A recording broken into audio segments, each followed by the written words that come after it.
La première vidéo que j'ai tournée, j'étais tellement mal à l'aise de ma propre image dans le retour de la caméra.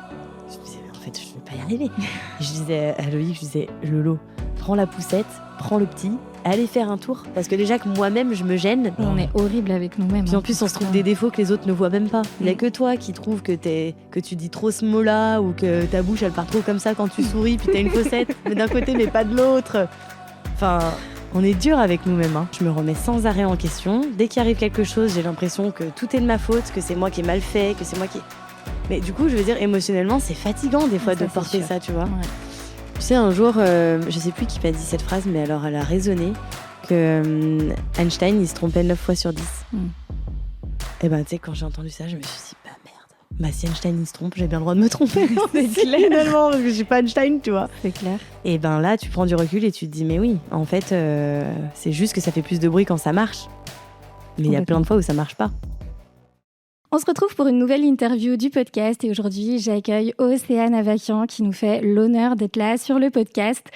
Océane qu'on aime voir sur les réseaux sociaux, notamment pour son authenticité, pour son accessibilité, pour sa vulnérabilité aussi. Merci Océane d'être présente et bienvenue ici. Merci à toi, surtout. Ça fait longtemps qu'on essaye de prendre le temps d'enregistrer ce podcast. Eh bien, écoute, je regardais, ça fait presque 3 ans. Voilà, rien que ça, finalement. C'est ça.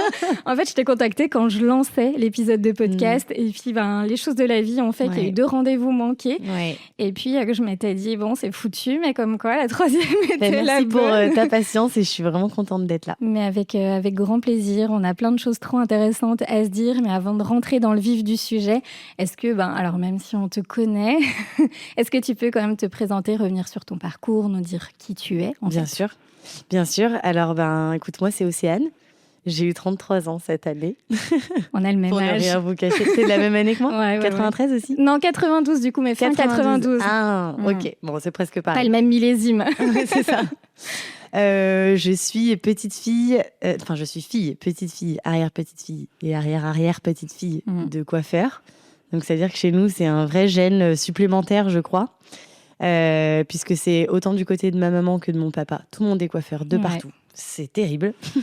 Ça dépend comment on voit les choses. Ça te poursuit. Ça me poursuit. Donc, j'étais une petite fille déjà passionnée de coiffure dès mon plus jeune âge, parce que finalement, je vivais dans le salon de coiffure de ma maman, qui était le rez-de-chaussée, et nous, on habitait au-dessus. Donc, en fait, c'était ma maison, le salon, tout simplement. J'y faisais mes devoirs, je prenais mon goûter, j'allais voir les clientes, je faisais des apparitions le samedi. Enfin, bon, bref. Voilà. La transmission a commencé très tôt. Ah oui, là, c'est comme Obélix. Hein. Je suis tombée dans la marmite. Et donc, de fil en aiguille, je me suis dirigée assez naturellement sur le métier de coiffure. Quand j'ai commencé, j'ai fait de l'apprentissage. J'ai eu la possibilité de faire mon apprentissage dans le salon de mes parents. Mais on était tous d'accord, mes parents et moi, pour se dire que c'était pas la bonne option. Donc, je suis allée me former ailleurs. Okay. Je suis tombée dans des super salons où on m'a bien appris mon métier, où j'ai été, on m'a transmis. C'était aussi des personnes qui étaient passionnées comme mes parents. Donc, en fait, j'ai mis les 2 pieds dedans et puis je me suis dit, OK, j'ai trouvé ce que je voulais faire et j'ai eu cette chance-là, c'est de pas avoir d'hésitation et d'être tout de suite arrivée au bon endroit. Et ça, c'est une chance inouïe, je trouve. Ok, donc je crois qu'on a beaucoup de points communs. Tu as entrepris également à l'âge de 21 ans. Du coup, tu as lancé ton premier salon à cet âge-là, c'est ça? Ouais. Tu te 2014. lances 2014 du coup. Donc, à ce moment-là, tu t'es tout de suite dit, en fait, je veux moi aussi mon salon. Mais c'était évident. C'est-à-dire que à partir du moment où j'ai commencé l'apprentissage, donc j'avais 15 ans, tu sais, quand tu commences, tu peux commencer en fait l'apprentissage en coiffure dès la sortie de la 3e. T'es pas obligé de passer par le lycée, tu peux tout de suite faire un apprentissage en alternance. Donc dès que j'ai commencé mon apprentissage et que j'ai compris que c'était vraiment ce que je voulais faire, moi ce que j'avais envie de trouver le plus vite possible, c'était la liberté et l'indépendance derrière. Donc du coup, j'ai travaillé dans l'optique de monter mon salon le plus tôt possible. Donc, dès mes premiers salaires, tu vois, de CAP qui tournaient autour des 400 ou 500 euros, je mettais déjà des sous de côté en me disant, ça sera pour ouvrir mon salon. Une vraie vocation, quoi. Mais c'était évident. Ouais, c'était évident. J'avais envie de choisir les marques avec lesquelles j'avais envie de travailler. J'avais envie de choisir le type de clientèle que j'allais me faire, dans quoi j'allais me spécialiser, dans quoi j'allais me former. Enfin, voilà, je trouve que t'as le métier de coiffeur donc que tu peux voir sur un spectre très large qui englobe plein de choses autour des cheveux. Mais ensuite, dans le métier en lui-même, tu as tellement de spécificités que tu peux te choisir que je trouve que chaque coiffeur est très différent et on a tous nos compétences et on est tous très différents, on a tous notre patte. Trop bien. Et du coup, tu dirais que c'est aussi par le biais de l'inspiration de tes parents, enfin, j'imagine pas que, parce qu'à un moment, quand tu as cette volonté d'indépendance, de liberté, etc., tu vois, est-ce que ça a joué, tu penses ? Ou est-ce que tu avais ce truc-là ? J'ai grandi dans une famille d'entrepreneurs. Mon père a tenté plein de choses au sein de ce métier. Donc, il a eu des salons, mais tu vois, il a essayé plein de choses autour. Mon grand-père, c'était pareil. Je crois que j'ai baigné là-dedans et que pour moi, le but, enfin, ce qu'ils m'ont transmis en tout cas, c'est que le but, c'est de faire de son métier quelque chose dans lequel on s'amuse et dans lequel on peut vraiment créer et construire. Pas juste, entre guillemets, c'est pas méchant, mais pas juste le pratiquer, mais d'aller au-delà en fait de la pratique et de construire quelque chose autour de ça. Et c'est ça un peu le truc qui me fait vibrer, moi. Trop chouette. Du coup, donc, tu lances ton premier salon. Ouais. Tu fais une paire d'années dans ton premier salon, puis ensuite tu changes. Enfin, tu le décales de quelques mètres. Ouais, je change de rue, mais pas très loin. Ok. Est-ce que tu peux du coup nous raconter rapidement tu vois, cette partie-là ? Est-ce que tu as tout de suite trouvé ta clientèle ? Parce qu'à un moment, tu te lances, tu sais que tu veux cette indépendance. Maintenant, tu découvres quand même l'entrepreneuriat sous un autre spectre parce que tu le vis. Et du coup, comment ça se passe ? Alors, ce qui s'est passé, c'est que quand j'ai voulu m'installer, le premier réflexe que j'ai eu, parce que c'était le plus sûr, c'était de racheter un salon déjà existant. Donc, j'ai commencé à chercher avec mon père, qui m'a toujours accompagnée d'ailleurs du début à la fin. On a commencé avec mon père à chercher des salons qui étaient en vente. Donc, en fait, quand tu rachètes un salon, tu rachètes pas forcément les murs, mais tu rachètes l'activité, le fonds de commerce, le fonds de commerce avec la clientèle, le chiffre d'affaires qui va avec, etc., etc. Et le souci auquel je me suis heurtée, c'est que la plupart des personnes qui vendaient, c'est des personnes qui étaient sur un départ à la retraite. Okay. Donc je me retrouvais avec des salons un peu vieillissants, une clientèle qui allait avec. Et même si j'adorais coiffer mes petites mamies, tu vois, j'en avais toujours toutes les semaines, je me voyais pas non plus faire que ça. Et j'avais peur de perdre toute la clientèle en amenant une vision complètement différente. Parce que ça allait pas forcément leur parler à elles, et puis ça voudrait dire qu'il faudrait recruter une nouvelle clientèle, mais donc du coup ça revenait au même que de tout reprendre depuis le début, tu vois. Donc la réflexion, ça a été en fait je crois que je vais pas racheter un salon qui est déjà existant, je vais créer le mien, et ça prendra plus de temps et ce sera moins facile entre guillemets, mais je préférais dès le début monter mon image, monter mon salon à ma propre image, plutôt que de devoir changer l'image d'un salon qui était déjà ancré, qui était déjà très bien comme il était, et de venir là et de tout bousculer, dire moi je fais pas comme ça, je fais comme si. Voilà. Donc voilà comment ça s'est. Comment l'option création a démarré, oui. Et ça dure combien de temps, du coup, cette période où tu as ton premier salon et où tu fais ta clientèle, etc. Je suis restée 5 ans dans le premier salon. Donc le premier salon, c'était un petit local qui faisait 27 mètres carrés. Et un petit cube, mais très bien placé dans un angle très passant du 6e arrondissement de Lyon. T'étais toute seule à ce moment-là ? J'ai commencé, pas vraiment toute seule, parce qu'au début, je pensais être toute seule. Et puis, rapidement, je me suis dit, quand même, toute seule, même les journées, c'est un peu long, quoi. Tu vois, c'est un peu triste. Moi, j'aime bien être entourée, qu'il y ait du monde, de la vie. Ah ouais. Mais c'est difficile pour moi d'être toute seule. Donc, j'ai recruté quelqu'un en alternance, Eugénie. Ça a été ma première... salariée, la première personne avec qui j'ai été patronne, en fait. J'ai découvert mon statut de patronne avec elle. Au début, elle était alternante, puis après, je l'ai embauchée. Ok. Et on a travaillé, je crois, 4-5 ans ensemble. Elle est restée quasiment tout le temps. Et ça a été une bonne surprise pour démarrer avec le salariat et moi avec mon rôle de patronne, parce que c'était quelqu'un de très doux, de passionné. C'était une artiste dans l'âme, donc on s'est très bien entendues toutes les deux. Trop bien. J'ai pas eu cette chance-là, personnellement. Premier recrutement, pour ma part, ça a été catastrophique. Avec en plus une personne qui était vraiment malhonnête, qui a voulu nous traîner au prud'homme et tout après. Mais franchement, tu te prends le truc en pleine figure. Et comme souvent dans l'entrepreneuriat, il ne faut jamais rester sur une première expérience. Ensuite, dans la poursuite du développement de mes business, j'ai recruté d'autres personnes où pour le coup, c'était génial. Donc en fait, j'ai l'impression qu'il n'y a pas de règles. Non. C'est difficile. Puis un entretien, tu vois la personne. C'est difficile de te faire. En soi, c'est... Bref. compliqué. Oui, je comprends. Pour une première expérience, ça refroidit un peu, quoi. Mais en même temps, ça montre aussi la réalité. Je sais pas comment toi, tu gères un peu cette partie management, mais je trouve que c'est toujours difficile de trouver l'équilibre entre je suis accessible, je suis entre guillemets bonne copine et je mets des vrais gros guillemets derrière sans tomber dans le travers de on est copine.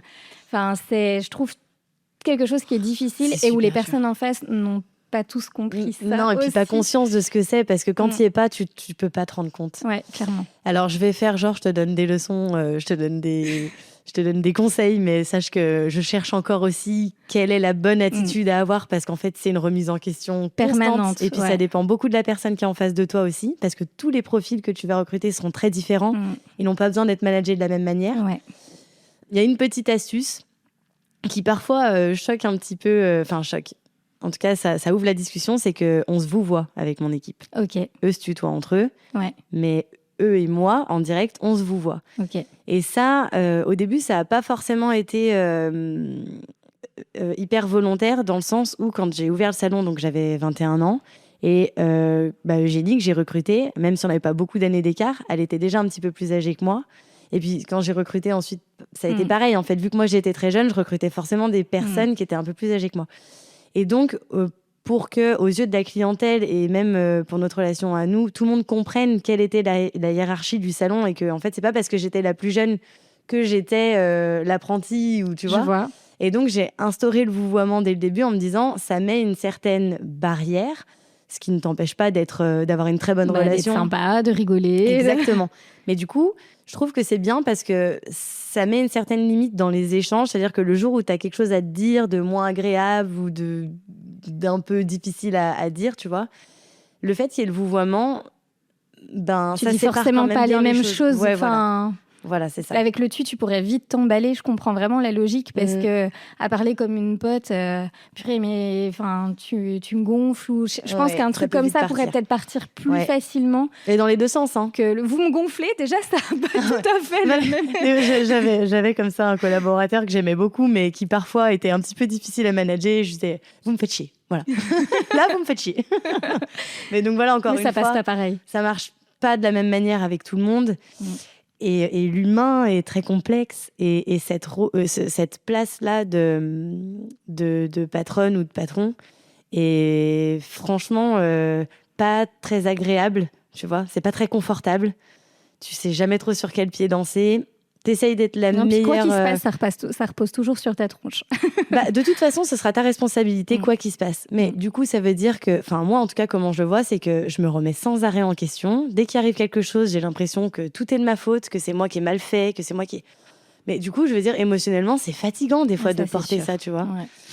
Donc, avec les années, j'essaye de faire en sorte d'être la meilleure patronne, en tout cas celle que j'aurais aimé avoir moi, mais tout en essayant de me protéger aussi pour pas tout me prendre dans la tronche à chaque fois qu'il y a quelque chose qui va pas comme je veux, quoi, tu vois. Est-ce que des fois, tu as eu, tu vois, cette envie... alors là, on parlait de management, mais pas forcément avec ces problématiques de management, mais tout envoyer bouler, dire c'est bon, ça me fait chier, j'en ai marre. Quoi. Alors minimum une fois par mois. Hein. Les femmes sont cycliques. Certainement qu'il y a un petit... Ah oui, il y a faudrait noter dans le calendrier. Hormonalement, il y a quelque chose, je pense que ça revient toujours. Ah mais non, mais le nombre de fois où je dis à Lolo, donc mon chéri, nombre de fois putain, tu sais quoi, j'en ai marre. Pardon, je dis des gros mots de temps en temps. Pas de souci, t'inquiète. Il n'y a pas d'enfants qui écoutent. S'il y a un endroit où on peut dire, c'est là. C'est OK. Moi, je dis, j'en ai marre. Tu sais quoi, l'année prochaine, je vends tout. J'en ai ras-le-bol. En fait, ça m'use. Je suis fatiguée. Émotionnellement, j'en peux plus. Mais en fait, pas du tout. Parce qu'il me faut 48 heures pour redescendre. Mais après, je me dis, mais je vais faire quoi, en fait, si j'ai plus ça? Parce que c'est ce qui m'anime. Alors, il y a la contrepartie qui fait que, voilà, mais je préfère travailler sur moi. Il y a la passion aussi, c'est qu'on y met tellement de cœur, tellement d'énergie, que, voilà, des fois, quand on en a marre, ça remet aussi en question qui on est, parce qu'on se construit aussi avec ça. Ouais, puis surtout quand tu commences à 21 ans, en fait, tu deviens... Parce que pour moi, 21 ans, t'es pas vraiment encore adulte, hein. T'es encore un peu un adolescent, comme on dit. C'est ça. Et du coup, ça veut dire que tu te construis aussi dans ce rôle-là. C'est hyper difficile de trouver sa place. Et je trouve que ta personnalité, elle est encore fragile à cet âge-là. Et du coup, ça se co-construit en même temps que ton parcours professionnel? Je te rejoins 1000 fois. Et moi, il y a quelques années, j'ai engagé du travail un peu plus sur moi, plus d'introspection, etc. Et notamment suite à des événements perso un peu traumatiques où voilà, fallait que je vienne travailler sur moi. Et t'as l'impression d'avoir ouvert la boîte de Pandore. Et on m'a dit, mais qui tu es? Et en fait, à chaque fois, je répondais par, je suis entrepreneur, je suis multi-entrepreneur, j'ai fait ça, j'ai fait ça, j'ai fait ça. Oui, et qui tu es, toi? Et en fait, à un moment, je me suis dit, mais je suis aussi maman de 2 enfants comme toi. Et du coup, une fois que j'avais dit la case entrepreneur, je bifurquais sur le côté maman. Et j'arrivais jamais à répondre à cette question de qui tu es, toi. Toi, en dehors de ton boulot, en dehors de tes enfants. C'est ça. Et je trouve que quand tu t'es construit très vite là-dessus et que... Je sais pas, t'as eu à quel âge tes enfants, toi? J'ai eu 26 et 29. Ok, ouais, donc vite aussi quand même. Ouais. Je suis, moi, tombée enceinte de ma plus grande à 23 ans, donc elle a 10 ans. Et du coup, ça faisait 1 an et demi, 2 ans que j'étais entrepreneur. Enfin, je suis tombée enceinte au bout de 9 mois d'entrepreneuriat. D'accord. Donc, si tu veux, dans notre vie de couple, on s'est mis ensemble. 3 semaines après, on a eu l'idée de lancer notre boîte. Donc, on s'est lancé dans l'entrepreneuriat. 9-10 mois après, je tombais enceinte. Donc, si tu veux, il y a vraiment cette construction aussi autour de l'entrepreneuriat, puis du rôle de maman, où, à un moment, quitte-toi une fois que tu sors de tout ça. Va répondre à la question. Oui, non, mais, et puis, vous avez 2 heures. Franchement, je comprends parce que moi aussi, j'ai eu un moment dans ma vie où je me suis posé la question. Et en fait, pareil... ma psy me pose la même question, elle me dit mais sinon vous aimez quoi en fait dans la vie? Et moi je lui réponds mon travail. Mais vous, avant le travail, avant les enfants. Et là je me suis dit putain mais j'aime quoi en fait dans la vie? C'est quoi? Je savais pas. Et tu sais que c'est hyper déroutant parce que tu rentres, tu dis en fait je sais même pas qui je suis moi-même. Ouais. Tu vois?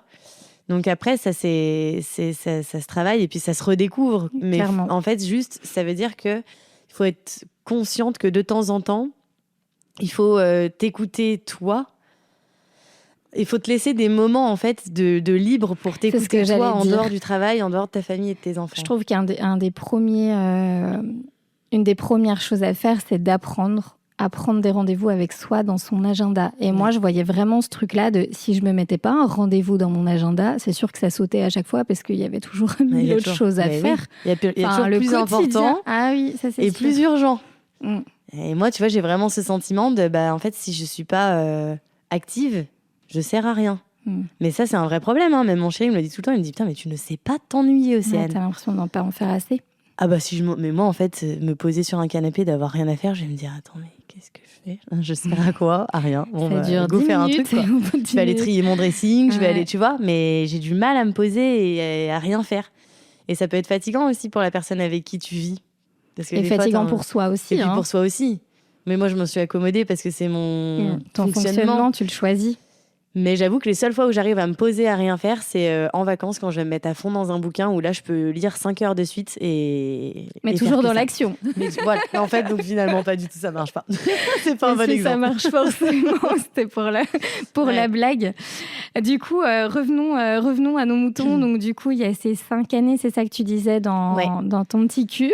C'est ça. Du coup, tu as une alternante. Après, tu ouvres un salon qui est beaucoup plus grand, je crois. Ouais. Et alors, ce qui se passe, c'est que je fais 5 ans là-bas. J'ai Eugénie, donc, qui était au début mon apprentie, qui devient salariée. Puis, entre-temps, je recrute une autre apprentie. Ok. Pareil, oh là là, une deuxième perle. J'ai eu beaucoup de chance dans tous mes recrutements. De manière générale, j'ai eu quand même beaucoup de chance. Deuxième perle, Mariana. Et puis, il y a un moment où j'ai envie d'avoir un enfant. Ça me prend comme une envie de faire pipi, comme on dit. Mon chéri, lui, me réclamait depuis plusieurs années. Ça faisait 7 ans qu'on était ensemble. Ok. Lui, c'est vraiment c'est un papa né dans l'âme. Il était fait pour être papa, il est génial.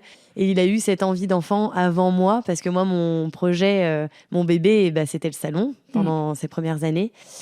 Et puis, à un moment donné, moi, je me suis levée un beau matin, j'ai dit, c'est bon, ça y est, c'est bon, je suis prête. C'est aujourd'hui.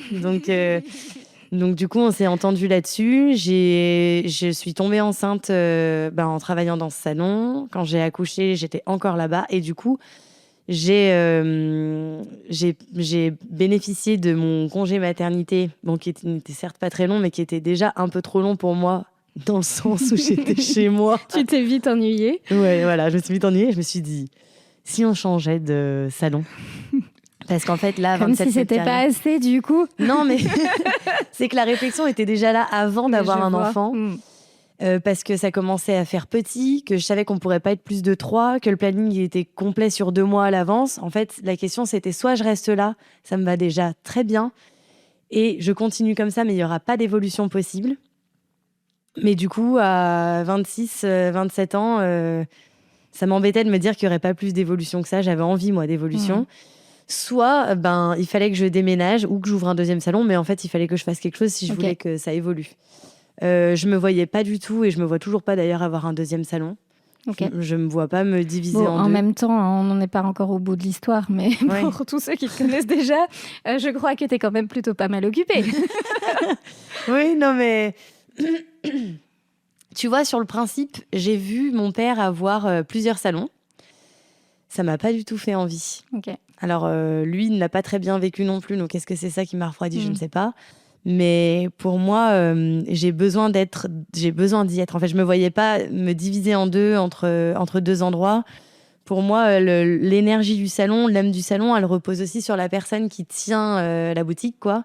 Et donc, j'ai besoin d'y être. Après, il y a aussi que, comme tu le disais tout à l'heure, la coiffure, ça reste ta passion. Et que j'imagine que tu n'as pas envie d'être juste chef d'entreprise, mais aussi toujours être connecté à cette part de toi qui adore ce que tu fais, ton métier, quoi. Ouais. Clairement, après, plus tu multiplies les salons, plus tu multiplies la gestion et plus tu réduis le temps derrière le fauteuil. Donc, t'as déjà une équipe de folie aujourd'hui. Mais j'ai une très bonne équipe et d'ailleurs, heureusement que j'ai une bonne équipe parce que c'est ce qui me permet de faire d'autres choses à côté. Donc sans eux, je pourrais pas. De toute façon, tout est une question d'équipe. Tu peux rien faire toute seule. En soi, tu vas pas très loin. Donc non, j'ai une super équipe et c'est ce qui me permet de faire d'autres choses. Mais donc, du coup, voilà, je me suis dit, j'ai envie d'évolution, j'ai envie d'un autre salon, plus grand, d'agrandir l'équipe. Et donc, j'ai profité de mes balades en poussette pour sonder un peu les locaux qui étaient disponibles dans le quartier, tu vois. Et puis, je suis tombée devant ce local qui, en fait, était un local devant lequel je passais depuis 2 ans quand je promenais mon chien entre midi et 2, qui était vide depuis 2 ans. C'était un ancien centre de bronzage, tu sais, le truc UV et tout. Donc, ça a fermé. C'était vide. Et puis j'ai été mis en contact avec l'agence qui louait ce local. Et puis en fait, en le visitant, ça a été un coup de cœur parce qu'il a un côté un petit peu atypique, ce lieu. En plus, t'es venu, donc tu vois comment il est. Mais t'as eu des travaux de folie, je crois. Par contre, il a fallu tout refaire du sol au plafond. Ouais. Mais bon, il y avait cet escalier central là qui est super beau. Il y avait cette grande hauteur sous plafond avec ces grandes vitrines qui font rentrer une lumière. Tout le monde a vu cet escalier avec les commandes. Oui. C'est déjà presque l'histoire après, mais tout le monde l'a vu, cet escalier. Très pratique cet escalier finalement. Il y a une luminosité incroyable. T'as l'impression d'être dehors alors que t'es à l'intérieur. Mais ça, pour des coiffeurs, la luminosité. C'est clair, c'est le rêve. Oui, c'est ça. Donc, effectivement, le seul point négatif, c'est qu'il y avait beaucoup de travaux. Voilà, c'était tout moisi. Le sol, il a fallu tout refaire, tout péter, le sol. Par contre, au moins, c'est vraiment chez toi. Ah oui, alors par contre, après, c'est à ton image. Hein. Par contre, je me suis éclatée, tu vois, avec les archis. On s'est fait vraiment plaisir sur les plans, tu crées ton univers. J'ai adoré cette partie-là. Trop bien. Et il y a eu le Covid dans tout ça. C'est un peu après l'ouverture de du deuxième salon. De l'unique salon, mais de ton deuxième local, c'est ça? 3 mois après. Ok. J'ai ouvert en janvier, j'ai refermé en mars. Ok. Voilà, rideau.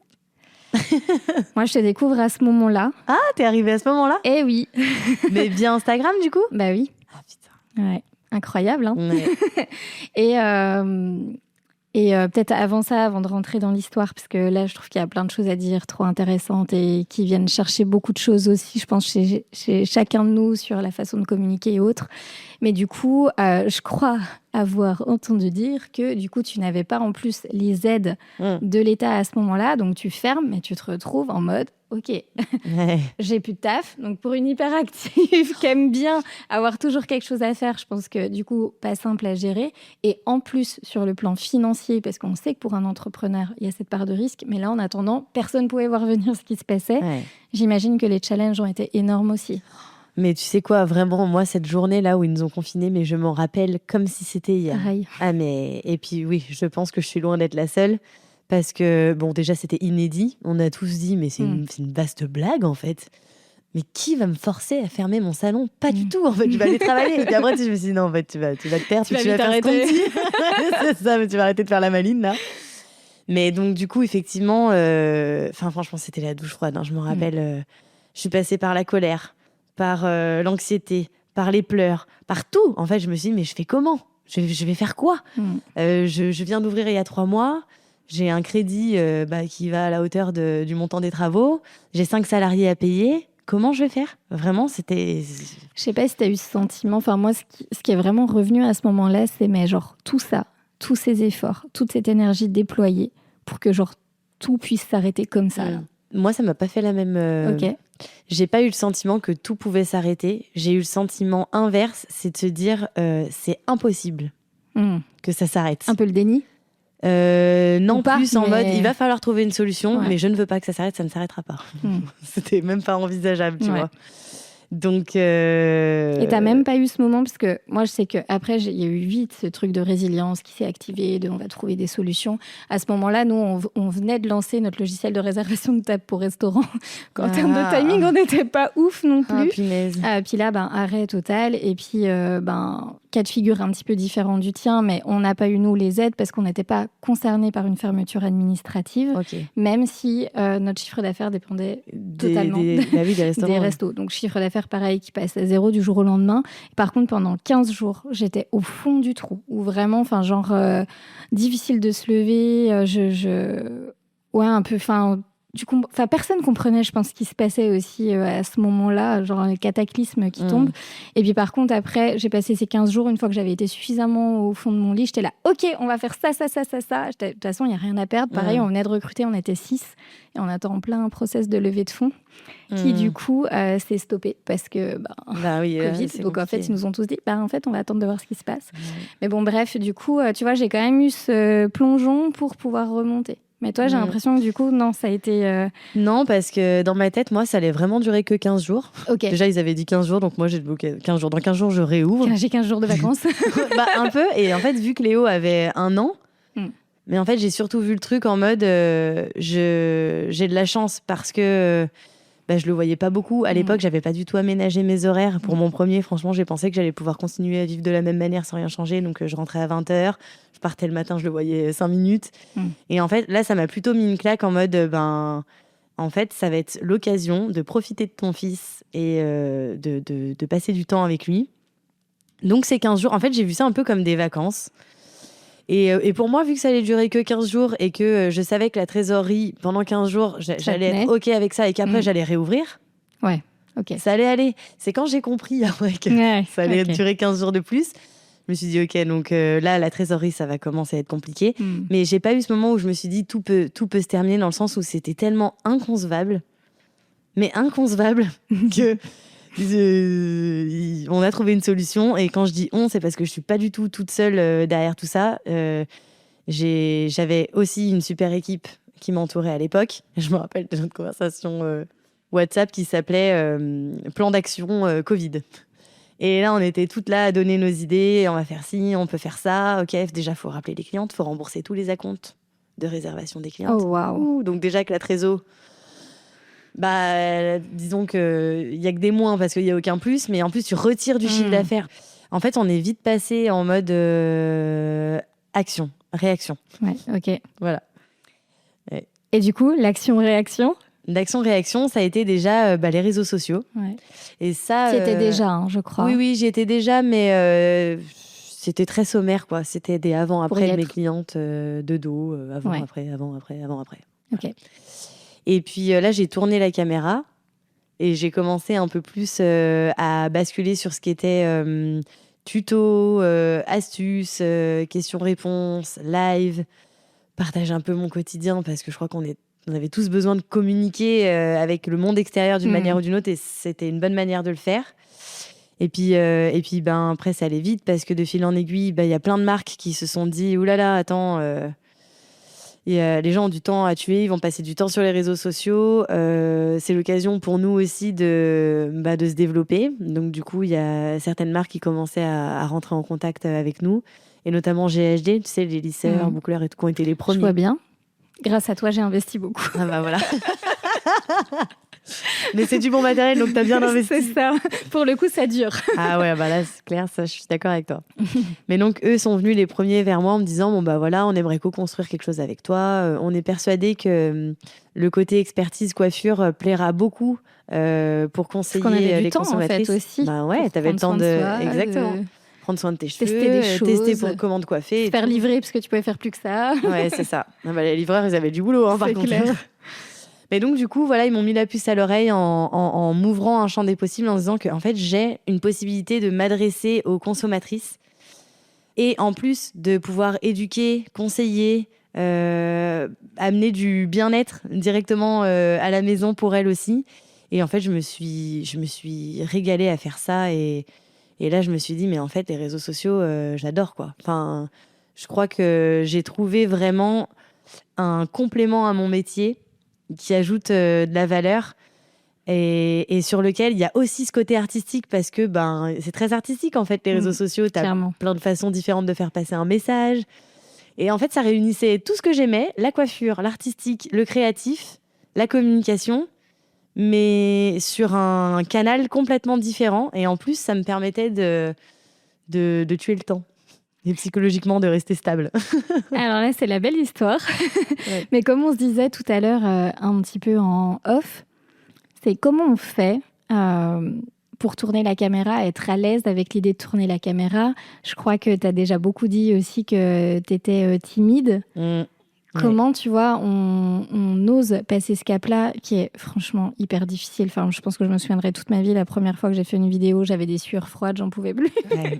Et tu refais 25 fois ce qu'on disait tout à l'heure. Tu refais 25 fois parce qu'il n'y a rien qui te va. Et puis tu finis par publier parce que faut publier. Puis dire qu'il faut arrêter de trop se regarder. Mais tu vois, comment toi, t'abordes les choses à ce moment-là ? Alors déjà la première fois que j'ai tourné la caméra pour prendre la parole, c'était pour annoncer que j'allais rembourser les acomptes et que les rendez-vous étaient annulés. Donc déjà là, j'ai même pas réfléchi, j'ai juste tourné et puis j'ai fait ce que j'avais à faire.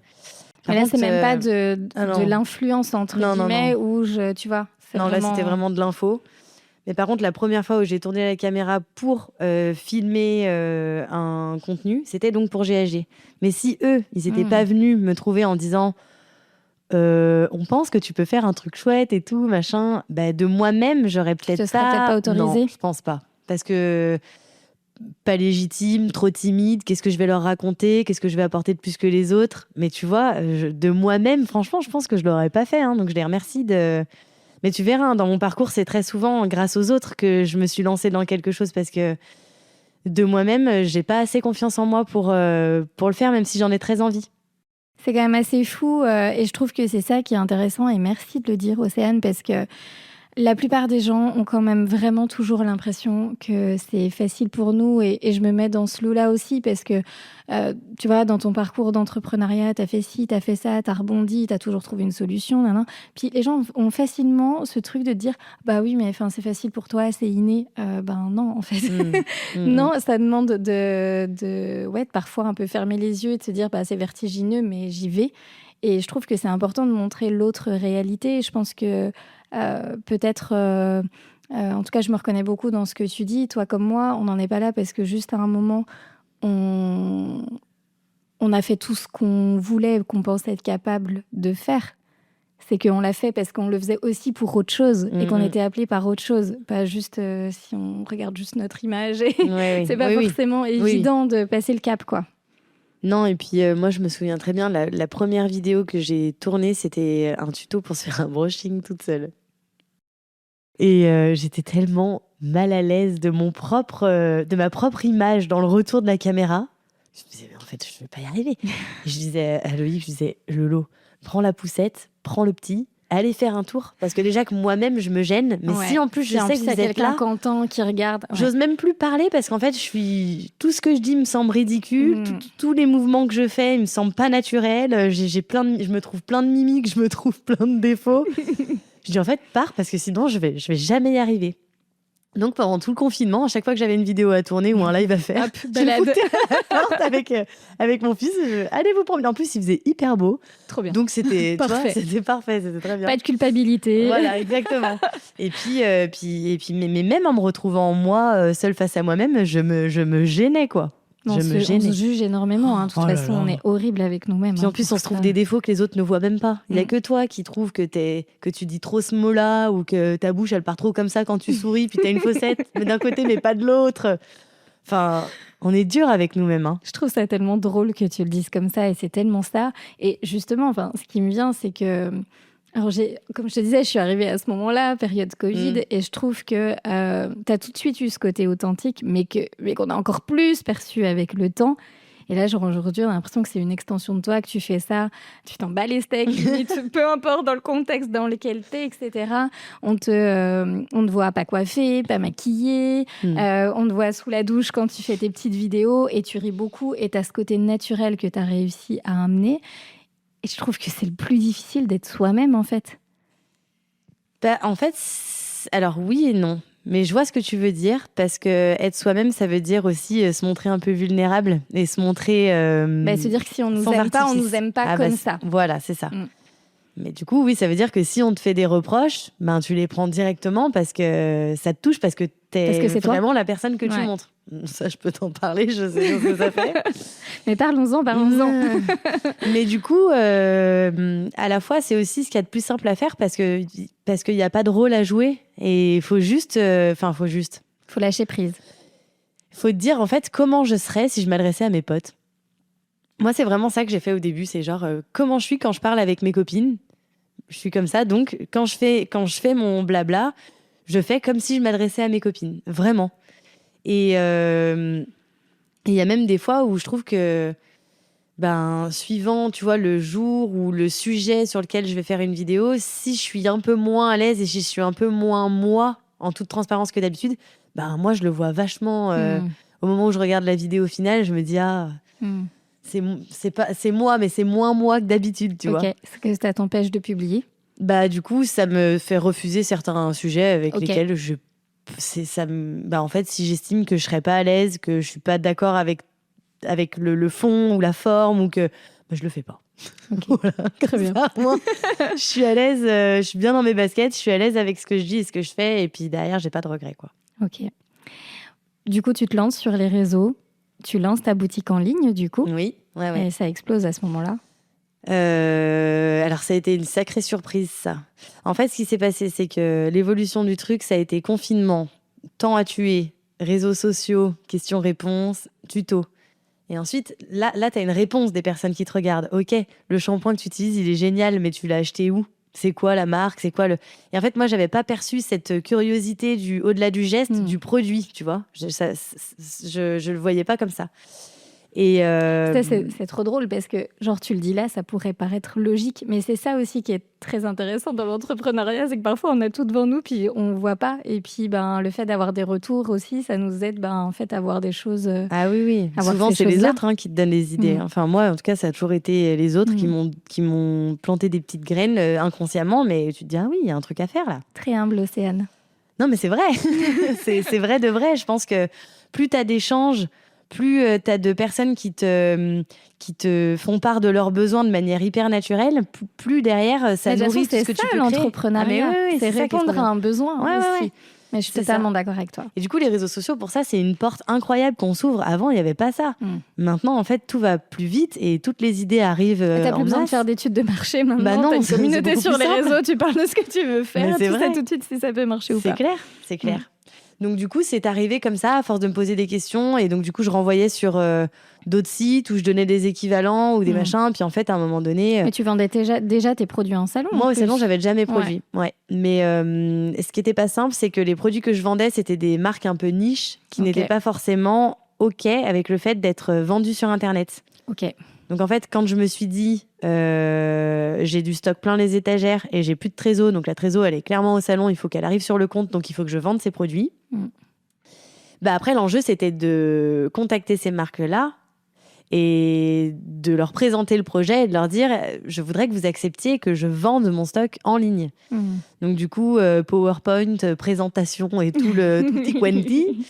Après, il y en a certaines avec lesquelles c'était plus facile que d'autres, bien sûr. Mais donc, on s'est retrouvés avec mon chéri, du coup, tous les deux, à monter ce projet-là, à créer un... À ce moment-là, du coup, ton chéri, justement, il avait un job, il était salarié. Hein. Oui, alors c'est important de le dire. Il travaillait pour le groupe Conforama.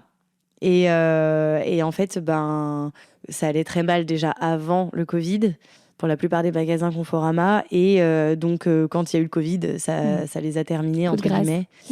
Et ils nous ont laissé le choix entre soit le faire aller dans une autre région, dans un autre magasin. C'était pas du tout dans nos plans parce que moi je comptais pas vendre le salon. Soit de bénéficier d'un plan de départ avec des avantages pour lui, tu vois, comme un maintien de salaire pendant 1 an.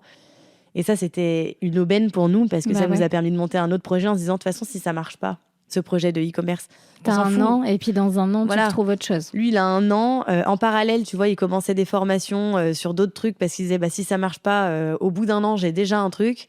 Moi, j'avais le salon pour me rémunérer, donc j'avais pas besoin de ça en plus. En fait, c'était assez chouette de monter ce projet parce que au départ, c'était pour sauver le salon. Et puis, effectivement, quand on l'a lancé, on s'est rendu compte que là où on s'attendait à vendre des produits, moi, dans ma tête, c'était surtout mes clientes du salon qui allaient pouvoir de nouveau s'acheter ces produits-là en ligne et quelques clientes nouvelles que j'avais grâce aux réseaux sociaux. On s'est rendu compte quand on a fait les premiers envois, les premières expéditions, qu'en fait, pas du tout. On envoyait de partout. On avait même des clientes au Luxembourg, en Suisse, en Belgique. Incroyable. On s'est dit, qu'est-ce que c'est que ça ? C'est les réseaux sociaux. C'est fou. Mais je me revois encore dans mon jardin, là, sur mon ordinateur. Parce qu'en fait, tu peux voir d'où sont connectés les gens qui passent commande. En live, tu vois plein de choses. Mais on était tous les deux en train de regarder. On se disait, mais qu'est-ce que c'est que ça ? Qu'est-ce que c'est que ça ? Et donc, du coup, on s'est retrouvés mon frère et ma belle-sœur étaient nos voisins. On s'est retrouvés à recruter mon frère et ma belle-sœur pour préparer les commandes, envoyer les cartons et tout. Il y a trop de commandes, venez nous aider. On n'avait aucune orga parce que c'était tout début. Oui. Donc, en fait, t'apprends sur le Puis tas. C'était pas tout à fait le plan, que ça marche pas comme du ça. Tout. Non. Donc, du coup, on essayait à tous les 4, là, on a fait une chaîne, on s'organisait. Il y en a un qui faisait les bordereaux d'envoi, un qui remplissait, un qui fermait les cartons, qui les scotchait. Bref. Quand tu lances justement le e-shop, t'as une grosse communauté sur les réseaux ou pas ? Alors, la communauté, elle a explosé pendant le Covid. Ouais. T'arrives à te souvenir un peu des chiffres ? Je pense qu'il y avait peut-être 30 ou 40 000 personnes. Ah ouais, quand même, déjà. Ouais. Mais ça a doublé, tu vois, pendant le Covid. On devait peut-être être 10, 20. Et puis, en fait, courant du Covid, ça a explosé. Comme quoi, les gens sous-estiment l'importance des petits pas. Mais je veux dire, t'as publié souvent, t'étais là. Alors oui, t'étais pas facecam, tu montrais tes avant-après. Mais ça t'a quand même permis de créer ce début de communauté qui, à un moment, quand tu l'as activé, ça... Alors oui, mais il y a eu aussi un paramètre à prendre en compte, c'est que j'ai eu pas mal de blogueuses lyonnaises, de youtubeuses, d'influenceuses qui sont venues se faire coiffer au salon, qui ont communiqué aussi sur le salon. Et qui... Comme Marie, c'est une des premières, non ? Marie, il y avait Marie, il y a eu Pauline aussi, qui est arrivée très tôt. Et en fait, ces filles-là, elles ont une influence sur les réseaux sociaux qui a mis en lumière mon travail.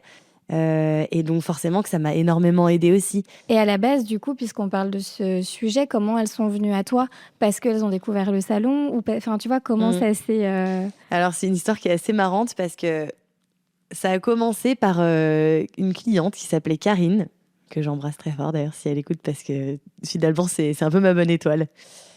Karine, c'était une cliente qui travaillait dans la rue et qui passait devant le salon. Donc un jour, comme la plupart des clientes, j'étais sur sa route, elle est rentrée, elle est venue faire sa couleur 1 fois, 2 fois, 3 fois. Et elle travaillait en parallèle de son boulot, elle travaillait pour chauffeur privé. Je sais pas si tu te rappelles à l'époque de chauffeur privé.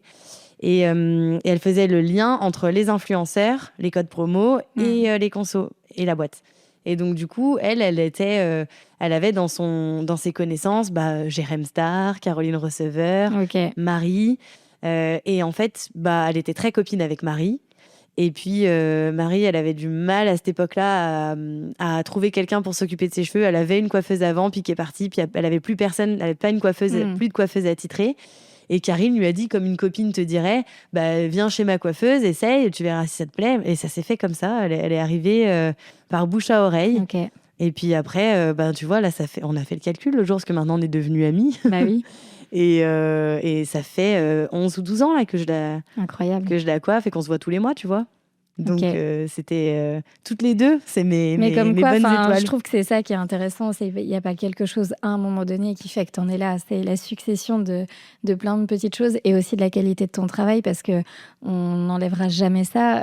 Si tu fais pas bien ton job, la visibilité t'aidera un temps, mais ça fera pas toi Oui, ta oui, place oui. non plus, quoi. C'est ce qu'on appelle l'effet papillon. Ouais. C'est l'enchaînement de plusieurs petites choses. Et puis surtout, le fait de saisir les opportunités quand elles se présentent. Et effectivement, parce que je ne cesse de répéter que j'ai de la chance. Et quand je dis ça, mon chéri, ça l'énerve.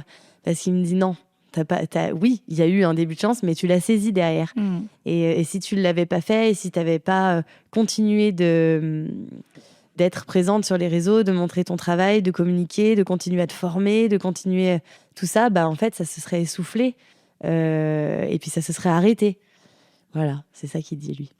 Mais c'est trop chouette et très juste. Et heureusement qu'il est là pour te rappeler tout ça aussi. Oui, non, mais c'est sûr. Mais je trouve que c'est quand même important de souligner qu'il y a aussi la chance qui est là au début. Et après, ça se transforme suivant ce que tu décides d'en faire. Bah ouais. Je reviens à notre fil, Oui. à notre histoire. Du coup, donc vous êtes tous les 4 à faire les commandes au milieu de chez vous, avec votre petit garçon là au milieu. Ouais, qui joue aux petites voitures entre les cartons. Mais terrain de jeu incroyable. Ah bah là, lui, il était trop content. Ah oui. Ok, du coup, après, comment ça se passe? Parce que du coup, il y a la reprise, la réouverture quand même du salon. Chacun reprend son job aussi. Donc, à un moment, je pense que tu perds ses petites mains aussi. Oui, complètement. Donc, pas de Lolo qui reste du coup avec toi parce que c'était le sujet justement. Mais voilà. Alors, justement, ce qui s'est passé, c'est que quand on a dû faire quoi? Peut-être un mois ou un mois et demi de chiffre d'affaires grâce à ça, donc pour sauver le salon.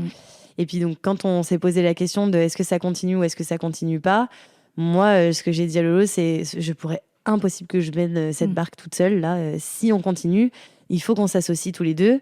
Et donc on s'est mis d'accord sur le fait que on allait monter une deuxième structure sur laquelle on serait associés tous les deux. Ce serait notre projet à deux et pas seulement le mien. Donc lui, il s'est investi à fond là-dedans. Et puis très rapidement, au début, on a commencé à préparer les commandes du salon. On avait aménagé un espace en haut dans mon bureau. Je me souviens. C'était pas le top. Ce qui est bien, c'est que tu as montré toutes les coulisses et que j'ai les images qui reviennent au fur et à mesure que tu racontes l'histoire. Mais ça allait pas. Ça allait pas. Ça a été pendant un mois, mais après, il a fallu qu'on trouve autre chose parce que c'était pas pratique de croiser les deux activités. Donc, on a essayé de trouver des bureaux assez rapidement. Mais bon, tout ça, ça a pris quand même un petit peu de temps dans le sens où quand on a ouvert cette boîte, c'était encore... faut revenir à cette époque-là. Le e-commerce, c'était pas connu, quoi. Il y avait très peu de commerçants en ligne. Pour le Covid, pour ça, a fait bouger énormément de choses. C'est ça. Mais du coup, quand tu te pointes chez le banquier et que tu lui dis... Non, mais parce que, alors, moi, je m'en souviens. Quand tu vas et que tu lui dis, voilà, on a un projet de e-commerce, on voudrait vendre des produits de coiffure... Mais je me souviendrai toute ma vie de mon banquier qui m'a dit « Mais, mademoiselle Vaquian, vous allez vendre des shampoings, en fait ?» Et oui. En plus, tu disais, j'avais entendu dans un podcast, c'était le même banquier qui te suit depuis que t'es gamine. Non, c'était pas lui, justement. Non, c'était pas lui. Ouais, celui qui me suivait depuis que j'étais gamine, c'est celui qui m'a fait confiance pour l'ouverture du salon. Mais après, il a évolué, il est monté en grade et puis il était plus conseiller. Donc après, j'avais plus affaire à lui. Ouais. Et j'ai eu affaire à cette personne que, voilà, on s'en est sorti quand même. Donc voilà. Mais qu'est-ce qui peuvent être dur dans Mais du coup, il nous a tout refusé en fait. Hein. On voulait. Pourtant, vous aviez vous faisiez des ventes. Mais en plus, on avait de quoi lui prouver. Oui. En fait, on avait de quoi lui prouver le chiffre d'affaires qu'on avait fait. Mais lui pensait que c'était lié. Et après, je peux comprendre. Il pensait que c'était lié uniquement au fait que c'était le Covid et que maintenant que l'activité reprenait et que la vie reprenait son cours, ça marcherait plus. Il y a quand même des géants du e-commerce qui marchaient quand même avant Covid aussi. Ouais. Non, mais en tout cas, il nous a pas fait confiance. Ouais. On n'a pas pu emprunter pour acheter notre stock de départ. Enfin, ça a été vraiment compliqué. Il a fallu qu'on se débrouille avec nos fonds personnels, qu'on investisse notre argent. Et donc, du coup, on avait encore moins droit à l'erreur, quoi. Donc, bref, tant mieux. Tout s'est bien passé. Et Lolo avait cette fibre entrepreneuriale quand même. Oui, complètement. Ouais. Ah oui, lui, il aime ça aussi. Là-dessus, on est très similaires. Trop bien. Donc, on a aussi trouvé un bailleur qui nous a fait confiance pour trouver des locaux à nous. Et puis après, on a agrandi un petit peu l'équipe. Il y a ma cousine qui nous a rejoints en alternance pour la partie communication, pour nous aider à faire vivre cette boutique, la mettre en avant, tout ça, tout ça.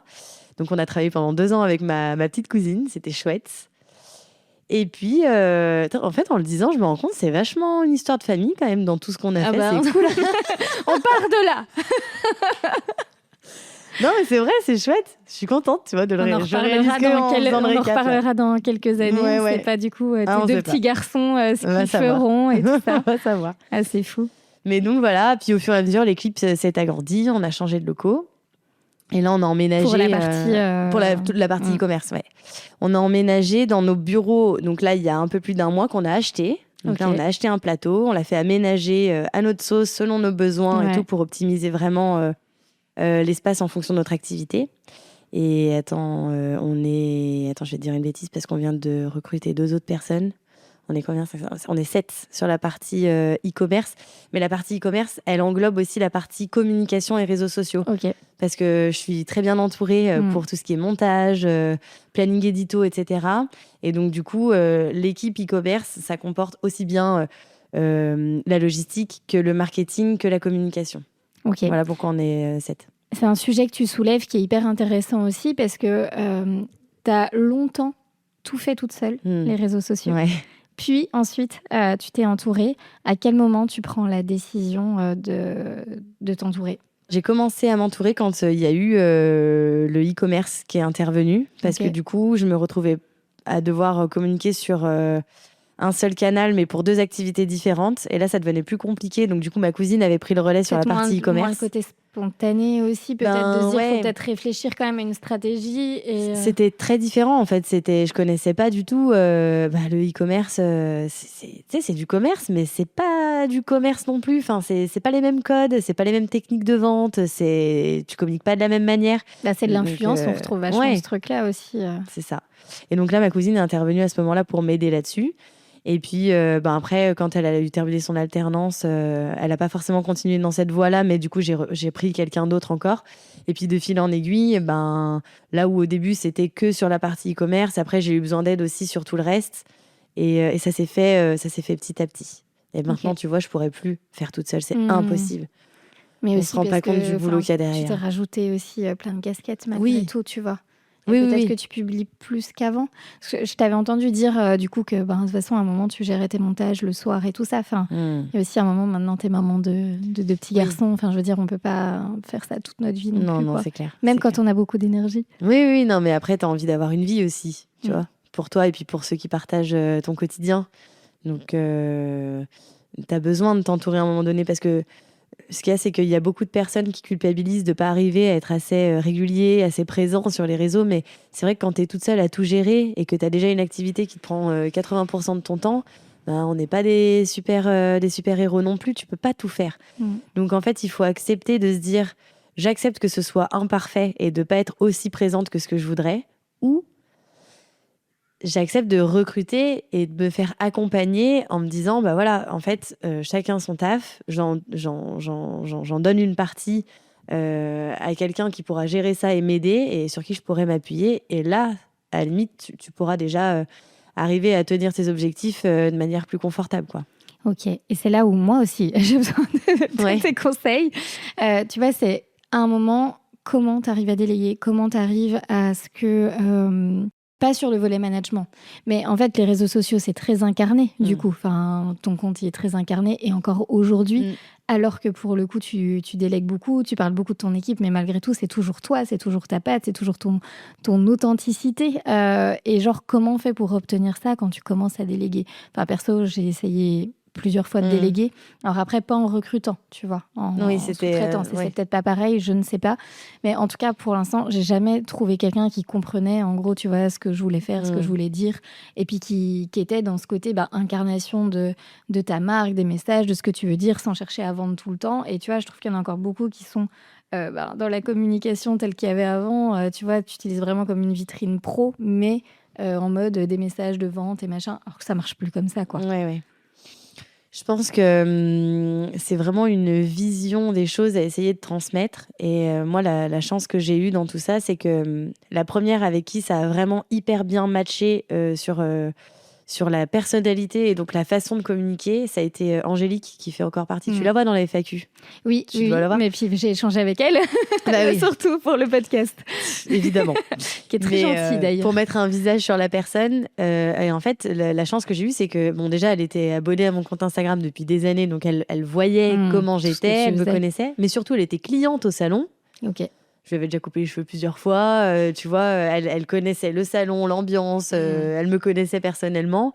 Et en fait, un beau jour, elle m'écrit en me disant, bon bah voilà, je me réoriente. Avant, elle était dans l'immobilier. Je me réoriente en communication. J'ai un stage à faire pour voir si ça me plaît ou pas. Est-ce que tu accepterais que je vienne faire mon stage avec toi? Je dis, bah oui, écoute, avec grand plaisir. Et en fait, quand elle est venue faire son stage, ça a matché, quoi. Voilà, c'est ça. On était sur la même, on était dans le même mood, on était sur la même longueur d'onde. Ce qui me paraissait logique était logique pour elle aussi. Alors, on est deux personnes différentes, donc on est complémentaires. C'est ça aussi qui est intéressant. Mais tu vois, elle a tout de suite su incarner, respecter ma façon de voir les choses. Mais parce qu'en fait, elle l'a déjà vécu d'une certaine façon de l'intérieur. C'est ça qui est assez intéressant dans ce que tu dis, parce que là où tu pourrais perdre beaucoup de temps en transmission, à expliquer qui tu es, ce que tu fais à quelqu'un qui te découvre tout juste, et quelqu'un qui, entre guillemets, vit ton univers et t'a vu évoluer, du coup, c'est pas du tout la même chose. Oui. Puis après, avant Angélique, j'en ai eu d'autres qui étaient même pas forcément stagiaires, mais qui étaient en poste, avec qui, tu vois, avec le recul sur le moment, ça m'aidait. Donc en fait, j'étais déjà contente que ça me libère et j'étais déjà très reconnaissante de ça. Mais tu vois, avec du recul, ça matchait pas. Enfin, c'était pas, ça me ressemblait pas assez dans la façon de communiquer, tu vois. Mais ça, je m'en suis rendu compte une fois que j'ai trouvé une équipe avec qui on était vraiment sur la même longueur d'onde. Ok, trop chouette. Donc c'est une histoire de rencontre aussi, faire les bonnes rencontres. Dans tout ce que tu racontes, du coup, tu parles beaucoup de rencontres, tu parles beaucoup de chance. On n'a même pas parlé de tout ton parcours entrepreneurial parce que du coup, il y a le salon et il y a ce métier de coiffeuse au-delà du métier vraiment de chef d'entreprise parce que pour moi, c'est un métier à part entière. Il y a le e-commerce. Après, tu es formatrice aussi. Tu as lancé ta gamme de produits. Enfin, genre, il y a tellement de casquettes, quoi. Ouais. C'est ça que j'aime bien. Et je sais que ton emploi du temps est millimétré et que chaque jour, est-ce que tu peux nous parler, parce que je trouve que l'organisation, la planification, c'est fondamental quand tu vas aller au bout de tes projets et quand tu as plusieurs entreprises. C'est ce qui est mon cas aussi. À un moment, je me suis retrouvée noyée. Parce que en fait, dans ta journée, tu fais un peu de ça, puis un peu de ça, puis un peu de ça, puis en fait, tu t'en sors plus. Et je sais que tu partageais justement ta méthode d'organisation que je trouvais hyper intéressante. Donc, si tu veux bien nous en parler, c'est chouette. Alors, de base, moi, j'étais pas assez structurée dans mon planning. Et c'est mon chéri qui, un jour, est intervenu en disant « Non, mais là, stop, en fait, je vois bien que tu vas pas pouvoir tenir longtemps comme ça. » Je travaillais du lundi au samedi. Dans la même semaine, j'avais 4 casquettes en même temps. Je voulais faire plaisir à tout le monde. Et puis, en fait, je m'étais complètement perdue. Enfin, je m'étais dit, mais en fait, je me disais, mais écoute, ma grande, tu vas quand même pas te plaindre. T'as de la chance, ça fonctionne. Tu t'éclates, tu fais ce que t'avais envie de faire. Et en plus, ça marche, il y a de la demande. Tu vas quand même pas dire non. Ah, désolé, ça marche trop bien, je suis fatiguée, je vais réduire, tu vois. Mais ça, c'est super difficile. Tu vois, je te disais tout à l'heure que j'avais enregistré un épisode de podcast juste avant toi, qui sort après toi, du coup, mais qui était très intéressant, où justement, on parlait avec Lauriane du fait que ça marchait dans son entreprise, tout allait bien. Et en fait, il y a un moment où juste, tu te rends compte que tu peux plus tout faire. Et tu peux plus tout faire comme tu le faisais avant. Il faut réorienter des choses. Et ça, je trouve que c'est hyper difficile et hyper courageux aussi de se dire à un moment, en fait, il va falloir que je prenne les décisions pour moi et puis pas dire oui à tout le monde, quoi. Ouais, c'est ça. Mais tu vois, moi, j'étais prête à me laisser complètement ensevelir par tout ça parce que c'est ce que j'avais voulu et c'est le travail que j'avais fourni pour que ça arrive. Donc maintenant que ça arrive, tu vois, il y aurait, dans ma tête, maintenant que c'est arrivé, faut être fou pour dire non, quoi, tu vois. Mais c'est dur, d'associer le fait que oui, tu l'as voulu. Maintenant que ça arrive, en fait, tu te rends compte que finalement, c'est pas que tu veux plus, mais c'est que tu veux que ce soit plus doux et que ça se fasse de manière plus sereine pour tout le monde. Et donc, mon chéri s'est aperçu qu'il fallait changer quelque chose. Ça m'a valu aussi, tu sais, le fameux coup de fil à ta mère où tu l'appelles un dimanche matin à 11h, puis tu pleures jusqu'à 14h30. Non, je suis fatiguée, j'en peux plus. C'était trop ça. Je vois. Et ta mère qui dit, écoute, chérie, là, il faut que tu vois. Je te l'avais dit, chérie, je te l'avais dit. Ouais. Donc, bon, bref. Mais ça te fait prendre du recul. Et puis, du coup, c'est Loïc qui a repris la main sur mon planning et qui a réorganisé mes semaines. Et je trouve que le fait que ce soit quelqu'un d'autre, c'est bien parce que c'est un autre regard et puis c'est quelqu'un qui veut te préserver aussi, donc qui fait différemment. Et je me rappelle, on était morts de rire parce que il me dit, écoute, si t'es d'accord, moi je vais reprendre la main sur ton planning, je vais organiser tes semaines et tout. Je le regarde comme ça, je dis non mais tu rigoles ou quoi? Prends un peu trop tes aises. Tu sais, il y avait une sorte de genre je perds mon autonomie, mon indépendance. Non en fait, j'ai pas envie que. Puis je lui dis bon écoute, tu sais quoi, fais-moi une proposition de planning. Je regarderai, je reviendrai vers toi ultérieurement. Et donc, il m'a fait une proposition et on en a parlé et c'était drôle parce que je lui dis, mais là, je lui dis, moi, tu me dis que je suis surmenée, mais là, je vais être sous-menée là, avec le planning que tu m'as fait. Je m'étais tellement habituée, tu vois, à bien remplir mes semaines que là, je me disais, ouais. Et donc, grâce à lui, maintenant, je finis mes journées à 18h. Là, le mercredi, je suis avec mes enfants. Et le deal avec les formations, c'est que les formations, elles ont lieu le lundi. Mais du coup, si je suis en formation le lundi, le deal, c'est que le samedi, je ne travaille pas. Voilà. Alors qu'avant, moi, je mettais tout. Et puis, je me disais, voilà, c'est bon, il y a tout qui rentre. Et donc, on a fait un test comme ça. On a fait des petits ajustements, bien sûr. Et puis, on s'est rendu compte que c'était une bonne façon de voir les choses. Donc, du coup, en fait, dans ma semaine, chaque journée est dédiée à une casquette. Mais je mélange plus plusieurs casquettes dans la même journée, tu vois. Donc, le lundi, c'est soit formation, soit repos, suivant la semaine que j'ai eue. Le mardi, je suis au bureau toute la journée. Donc là, ça va être tout ce qui va être communication, les projets, la stratégie, tout ce qui doit se valider en réunion, tous les projets qui doivent émerger à ce moment-là. Voilà. Le mercredi, du coup, le mercredi, je suis avec mes enfants. Je profite d'eux. Le jeudi, c'est tout ce qui va être tournage. Donc le jeudi, ça va être souvent dédié aux réseaux sociaux. Nous sommes jeudi. Création de contenu. Exactement, c'est ça. Donc le jeudi, c'est ça. Le vendredi, clientèle. Le samedi, clientèle aussi, s'il n'y a pas eu formation le lundi. Et puis dans tout ça, je rajoute un peu d'administratif de partout. Okay. Voilà. Parce qu'au début, mon administratif, c'était censé être... le jeudi, tu vois, je vais faire demi-journée tournage, demi-journée administratif, sauf qu'en fait, on a bien compris que c'était 3/4 de la journée tournage et puis il me reste 1 heure, tu vois, pour faire un peu d'admin. Donc après, je comble un peu comme ci, comme ça. Ouais, donc organisation bien millimétrée, mais ça marche. Et ça t'as plus de temps perso. Ouais, j'ai plus de temps perso, puis je me dis le lundi, oui, c'est censé être une journée de repos quand j'ai pas de formation, mais à la fois, vu que j'ai pas mes enfants... en fait, j'en profite pour caler l'administratif sur le lundi. Mais pour moi, c'est pas vraiment du boulot parce que ça m'empêche pas de faire d'autres choses dans la journée. Et puis, ça reste, comment dire, agréable dans la façon dont je le fais. Je travaille de chez moi. Enfin, tu vois, c'est cool, quoi. Ok. Il y a une question dans tout ça qui est importante et je vois qu'on est déjà à 1 heure de podcast. My God, je t'avais dit, je parle beaucoup. On parle trop, mais moi aussi, en fait, c'est ça le problème. On pourrait faire un podcast de 2 heures. Ne coupez pas maintenant. Il y a une question qui est hyper importante, même si on n'a pas abordé toutes les casquettes, on les a abordées quand même dans l'ensemble. Est-ce que, malgré tout, dans ton parcours, tu as déjà connu des projets que tu as dû abandonner ou qui ont échoué, qui n'ont pas marché comme tu le pensais ? Parce qu'on n'en a pas parlé. Et du coup, je me pose aussi cette question. Oui, bien. Je pense que tout entrepreneur, ça arrivera à tout entrepreneur. Et je pense que non seulement c'est un passage obligatoire, mais en plus, je pense que c'est très formateur. Parce que ça te permet de prendre un petit peu de recul, de mieux analyser pour la fois d'après et de ne pas te casser la figure au même endroit. Après, des fois, c'est aussi complètement... en dehors de tes propres décisions, parfois c'est juste que les planètes s'alignent pas, que tu avais tout prévu, qu'au final ça va pas se faire pour une raison X ou Y que tu ne maîtrises pas, et ça je crois que c'est ce qui rend le plus fou. Parce qu'encore quand tu te plantes, t'apprends, et la fois d'après tu te dis ok, je me suis plantée,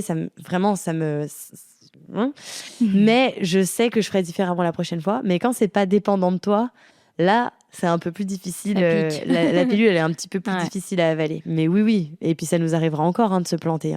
Non, mais c'est important aussi de le dire parce que, tu vois, derrière tout ce qu'on peut dire et on retrace un parcours en 1 heure, mais on est en train de parler de 12 années Oui. d'entrepreneuriat, donc on ne peut pas le résumer comme ça. Et on omet bien trop cette réalité aussi. Donc, c'est pas pour dire à tout prix l'entrepreneuriat, c'est dur et autre, mais juste ça fait partie du chemin, en fait. Tu sais, un jour, je sais plus qui m'a dit cette phrase, mais alors elle a résonné, que Einstein, il se trompait 9 fois sur 10. Et ben, tu sais, quand j'ai entendu ça, je me suis dit, bah merde.